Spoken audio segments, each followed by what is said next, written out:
तो हेलो दोस्तों, आप सभी का स्वागत है आज की इस नए वीडियो में नए टॉपिक के साथ। आशा करता हूं कि आप सभी बहुत ही मस्त होंगे और अपने अपने पढ़ाई में अच्छे से व्यस्त होंगे। तो इस प्रकार से आज की इस प्यारे से सेशन में हम लोग आज का जो सेशन है बहुत ही इंपॉर्टेंट होने वाला है, क्योंकि आज हम लोग 12th केमिस्ट्री के अंतर्गत chapter number first solid state अर्थात ठोस अवस्था के अंतर्गत क्या पढ़ने वाले हैं, फ्रेंकल दोष एवं शाटकी दोष क्या होता है, इसके बारे में संपूर्ण जानकारी आपको देने वाले हैं। क्योंकि जो टॉपिक है बहुत ही इंपॉर्टेंट होने वाला है, ठोस अवस्था के अंतर्गत बहुत ही इंपॉर्टेंट टॉपिक होने वाला है। पूरे 4 नंबर में आपको ये जो टॉपिक है बोर्ड एग्जाम में देखने को मिल सकता है। चलिए बिना किसी समय गवाए हम लोग सबसे पहले फ्रेंकल दोष को समझने का प्रयास करते हैं। उसके बाद हम लोग सिमिलर शाटकी दोष को भी, शाटकी त्रुटि को भी यहाँ पर समझेंगे। ये जो दोष है उसको त्रुटि भी बोल दिया जाता है। दोष अर्थात क्या होता है, त्रुटि होता है। किसी भी प्रकार के किसी भी चीज में किसी भी प्रकार के कमी को दोष या फिर त्रुटि यहाँ पर कह दिया जाता है। तो सबसे पहले फ्रेंकेल दोष क्या होता है, इसको इसके थ्योरी के माध्यम से समझने का प्रयास करेंगे। फिर हम लोग इसका क्रिस्टलीय संरचना बनाएंगे। तो क्या बोला जा रहा है इसमें, यह दोष क्रिस्टल में धन आयन के स्थान रिक्त होने से उत्पन्न हो जाता है। अब कोई भी जो क्रिस्टल होता है 2 आयनों से मिलकर बना होता है, पहला धन आयन, दूसरा ऋण आयन, दूसरा माइनस आयन। तो क्या होता है, ये जो फ्रेंकेल दोष होता है वह उसी क्रिस्टल के धन आयन के स्थान में धन आयन के रिक्त होने से उत्पन्न हो जाता है, तथा धन आयन अपना स्थान छोड़कर एक धन आयन एवं एक ऋण आयन के बीच में अर्थात अंतरकाशी स्थान में पाया जाता है। इसी प्रकार के दोष को तथा इसी दोष को हम लोग फ्रेंकल दोष यहाँ पर कह देते हैं, जो कि यह दोष AgCl, AgBr और ZnS आदि में पाया जाता है। चलिए अब इसमें क्या बोला गया ध्यान देंगे। इसमें किसी भी क्रिस्टलीय संरचना का एक धन आवेश बाहर निकल जाने के कारण या फिर एक धन आवेश का गायब हो जाने के कारण जो दोष उत्पन्न होता है उसे ही फ्रेंकेल दोष कह देते हैं। चलिए इसका जो संरचना है उसको बना लेते हैं यहाँ पर क्रिस्टलीय संरचना। यहाँ पर हम लोग क्रिस्टलीय संरचना यहाँ पर ड्रॉ कर लेते हैं कुछ इस प्रकार से।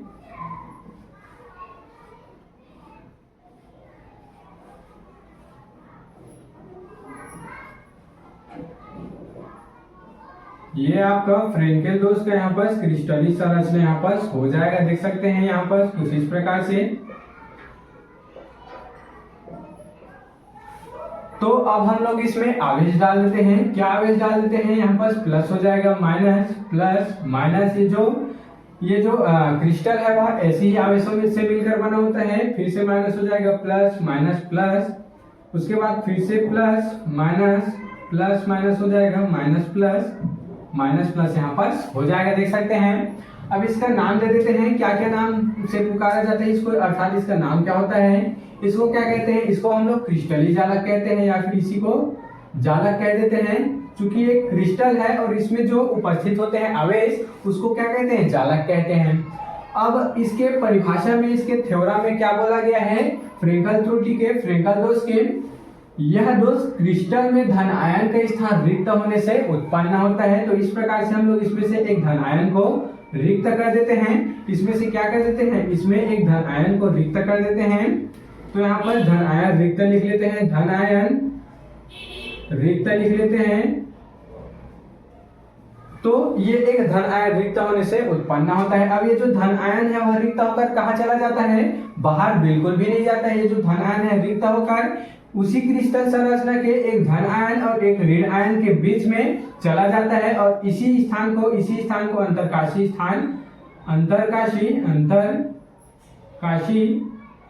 क्या कहते हैं, इसी स्थान को अंतरकाशी स्थान कह दिया जाता है, देख सकते हैं। अर्थात उसी क्रिस्टल के एक धन आवेश एक ऋण आवेश के स्थान पर पहुंच जाता है और इसी स्थान को अंतरकाशी स्थान कह दिया जाता है, तथा इसी को ही फ्रेंकेल दोष यहाँ पर कह दिया जाता है। क्या होता है, देख सकते हैं, यह दोष क्रिस्टल में धन आयन के स्थान रिक्त होने से उत्पन्न होता है, जो कि रिक्त हो गया। उसके बाद धन आयन अपना स्थान छोड़कर एक धन आयन और एक ऋण आयन के बीच में चला जाता है, एक धन आयन और एक ऋण आयन के बीच में अर्थात अंतरकाशी स्थान में पाया जाता है या फिर चला जाता है। तो इस प्रकार के दोष को ही क्या कहते हैं, फ्रेंकेल दोष यहाँ पर कह दिया जाता है। तो आशा करता हूँ कि फ्रेंकेल दोष का आपको जो परिभाषा है वह तो आसानी से क्लियर हो गया होगा। क्या लिखना है, सिंपल वे में परिभाषा को फ्रेंकेल दोष या फिर फ्रेंकल त्रुटि वह त्रुटि होता है जिसमें किसी क्रिस्टल संरचना का एक धन आवेश निकलकर उसी क्रिस्टल संरचना के एक धन आवेश और एक ऋण आवेश के बीच में अर्थात अंतरकाशी स्थान पर पहुंच जाते हैं। तो इसी संरचना को क्या कहते हैं, इसी दोष को ही क्या कहते हैं, फ्रेंकल दोष यहाँ पर कह दिया जाता है। दोष अर्थात किसी भी चीज की कमी हो जाना, किसी भी संरचना में, किसी भी वस्तु में, किसी भी चीज का कमी हो जाना क्या कहलाता है, दोष कहलाता है या फिर त्रुटि कहलाता है। तो फ्रेंकल त्रुटि में क्या होता है, एक धन आवेश निकलकर उसी क्रिस्टल संरचना के एक धन आवेश और एक ऋण आवेश के बीच में चला जाता है। तो इस प्रकार का जो दोष है फ्रेंकल दोष कहलाता है। तो आशा करता हूं कि आपको ये जो फ्रेंकल दोष है समझ में आ गया होगा परिभाषा। अब हम लोग इसके परिणाम अथवा इसके गुण को देख लेते हैं। इसको परिणाम या फिर गुण दोनों भी बोल सकते हैं। तो सबसे पहले इसका जो परिवैद्युतांक है वह बढ़ जाता है क्योंकि एक धन आवेश इसमें क्या हो जाता है, इसमें से हट जाता है। तो इसका परिवैद्युतांक क्या हो जाता है, यहाँ पर बढ़ जाता है। और इसी प्रकार से इसमें दूसरा गुण लिख सकते हैं, दूसरा परिणाम लिख सकते हैं। इसका जो घनत्व है वह परिवर्तन नहीं होता है क्योंकि एक धन आवेश निकलकर बाहर तो नहीं जा रहा है जबकि उसी क्रिस्टल में समा जा रहा है। तो इसका जो घनत्व है, जो वेट होता है, जो इसका क्या होता है, वजन होता है, वह किसी भी प्रकार से कम नहीं होता है क्योंकि ये धन आवेश उसी क्रिस्टल संरचना में होते हैं। तो इसका घनत्व कम नहीं होता है, देख सकते हैं। तो कुछ इस प्रकार से इसके परिणाम अथवा इसके गुण को भी समझ चुके हैं। तो आशा करता हूँ फ्रेंकल दोष की जो थ्योरी है, डायग्राम है और जो गुण है वह आसानी से क्लियर हो गया होगा। अब इसी प्रकार से सिमिलर हम लोग शाटकी दोष को समझने का प्रयास करते हैं कि शाटकी दोष आखिर होता क्या है। तो चलिए इसको भी हम लोग सबसे पहले थ्योरम को देख लेते हैं, फिर उसके बाद हम लोग इसके डायग्राम को देखेंगे। तो शाटकी दोष में क्या होता है देख सकते हैं, एक मिनट ध्यान देंगे। फ्रेंकल दोष में क्या होता था, एक धन आवेश निकलकर उसी स्थान में चला जाता था अर्थात उसी क्रिस्टल में चला जाता था, जबकि शाटकी दोष में क्या होता है, एक धन आवेश बाहर निकल जाता है तथा उस धन आवेश के बाहर निकलने के कारण उसमें से एक ऋण आवेश भी बाहर निकल जाता है। तो चलिए इसी को समझ लेते हैं। जब कोई धन आयन अपना स्थान छोड़कर क्रिस्टल जालक से क्या हो जाते हैं, क्रिस्टल जालक से बाहर चला जाता है अर्थात क्रिस्टल जालक से क्या होते हैं, बाहर चले जाते हैं। तो क्रिस्टल की उदासीनता को बनाए रखने के लिए, उसके बैलेंस को बनाए रखने के लिए एक ऋण आयन भी क्या हो जाता है, बाहर चला जाता है। तो इस प्रकार से के दोष को ही शाटकी दोष यहाँ पर कह दिया जाता है। इसी प्रकार से त्रुटि को, इस प्रकार की त्रुटि को ही शाटकी त्रुटि यहाँ पर कह दिया जाता है। चलिए इसके भी फिगर को यहाँ पर बना लेते हैं। यह दोष NaCl, KCl, CHCl, KBr आदि में पाया जाता है। चलिए इसके जो फिगर है उसको हम लोग यहाँ पर ड्रॉ कर देते हैं।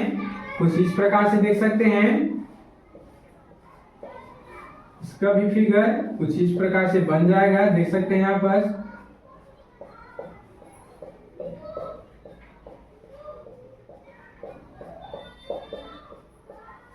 तो देख सकते हैं इसका जो डायग्राम है वह भी बनकर तैयार हो रहा है। बस इसमें भी हम लोग आवेश डाल देते हैं, प्लस आवेश minus, plus minus, minus plus, minus plus, फिर यहाँ प्लस माइनस, फिर प्लस, फिर माइनस हो जाएगा, माइनस प्लस यहाँ पर हो जाएगा। देख सकते हैं दोनों का नाम सिमिलर है। अंतरकाशी स्थान आप इसमें भी लिख लेना है, जालक का नाम भी इसमें लिख लेना, आप देख सकते हैं उसको। तो अब इसमें क्या होता है, जब कोई धन आयन, शाटकी दोष में क्या होता है, जब कोई धन आयन अपना स्थान छोड़कर बाहर चला जाता है तो इसको हम लोग बाहर कर देते हैं। ये जो धन आयन है इसको हम लोग बाहर कर देते हैं, देख सकते हैं अपना स्थान छोड़कर कहाँ चला गया, क्रिस्टल के बाहर चला गया। तब क्या होता है, तब इस धन आयन के बाहर जाने के कारण इसके उदासीनता को बनाए रखने के लिए, इसकी क्रिस्टल के उदासीनता को बनाए रखने के लिए इसमें से एक माइनस आवेश भी क्या हो जाता है, बाहर निकल जाता है। एक ऋण आवेश भी इसमें से क्या हो जाता है, बाहर यहाँ पर निकल जाता है। तो इस प्रकार के दोष को ही क्या कहते हैं, शाटकी दोष यहाँ पर कह दिया जाता है। इसके परिभाषा को अगर सिंपल वे में समझे तो शाटकी त्रुटि वह त्रुटि होती है जिसमें किसी क्रिस्टल के एक धन आवेश के बाहर निकल जाने के कारण उसके उदासीनता को बनाए रखने के लिए, उस क्रिस्टल के उदासीनता को बनाए रखने के लिए उसमें से एक ऋण आवेश भी बाहर निकल जाता है। तो इस प्रकार के दोष को, इस प्रकार के त्रुटि को ही शाटकी त्रुटि या फिर शाटकी दोष यहाँ पर कह दिया जाता है। आशा करता हूं कि ये भी आपको क्लियर हो गया होगा। चलिए इसके परिणाम अथवा इसके गुण को देख लेते हैं।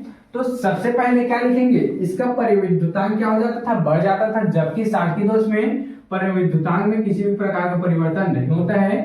तो परिविद्युतांक में परिवर्तन नहीं होता है। देख सकते हैं इसके परिविद्युतांक में पराविद्युतांक में किसी भी प्रकार का परिवर्तन नहीं होता है। जबकि इसके घनत्व में क्या हो जाती है, कमी आ जाती है, बदल जाता है। इसमें क्या होता था, एक धन आवेश निकलकर उसी क्रिस्टल में समा जाता था, उसी क्रिस्टल में बच जाता था। तो इसका घनत्व क्या होता था, कम नहीं होता था, घनत्व में परिवर्तन नहीं होता था। जबकि इसका एक धन आवेश भी निकल गया, एक माइनस आवेश भी निकल गया, ऋण आवेश भी निकल गया, तो क्या हो जाता है, इसके घनत्व में कमी आ जाती है, कमी हो जाता है। देख सकते हैं। तो इस प्रकार से क्या हो जाता है, इसकी घनत्व में भी कमी हो जाता है, क्योंकि इसमें एक माइनस आवेश भी निकल जाता है और प्लस आवेश भी यहाँ पर निकल जाता है। तो बैलेंस करने के लिए जब प्लस आवेश निकलता है तो बैलेंस करने के लिए माइनस भी निकल जाता है, इस कारण इसका जो घनत्व है कम हो जाता है। तो इस प्रकार से आज की इस प्यारे से टॉपिक में हम लोग फ्रेंकल दोष एवं साटकी दोष को आसानी से समझ चुके हैं। आप इसके स्क्रीनशॉट यहाँ पर ले सकते हैं। तो आशा करता हूं कि आपको जो टॉपिक है, जो क्लास है कि फ्रेंकल दोष और साटकी दोष, ये जो टॉपिक है आपको आसानी से क्लियर हो गया होगा। अगर आपको जो टॉपिक है समझ में आया होगा तो मेरे चैनल को जल्दी से सब्सक्राइब करके बेल वाले आइकन को दबाकर प्रेस कर लीजिएगा, ताकि आपको मेरी ऐसी अच्छी इंफॉर्मेटिव वीडियो और अच्छे इंपॉर्टेंट वीडियो की नोटिफिकेशन सबसे पहले आप तक ही पहुंचती रहे और आप 12th फिजिक्स की तैयारी और 12th केमिस्ट्री की तैयारी अच्छे इंपॉर्टेंट टॉपिक के साथ कर पाए। तो चलिए फिर मिलते हैं किसी नेक्स्ट वीडियो में नए टॉपिक के साथ। तब तक के लिए जय हिंद, जय भारत।